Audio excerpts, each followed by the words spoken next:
Hey guys, welcome to my channel. If you enjoy watching and want more, go ahead and subscribe. I keep things simple, helpful, and easy to understand. Let's jump in.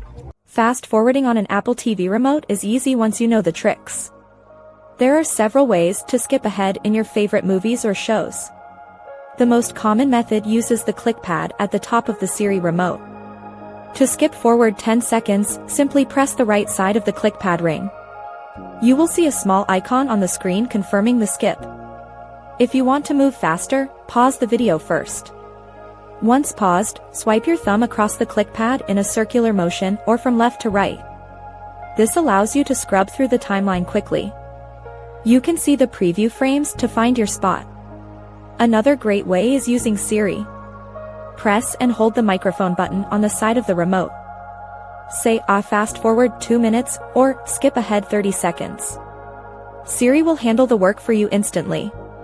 If you have the older touch-sensitive remote without the ring, the process is similar. You swipe right on the touch surface to move through the video.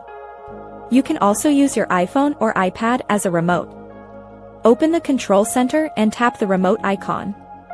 Use the on-screen buttons to skip forward 10 seconds at a time. This is helpful if you lose your physical remote.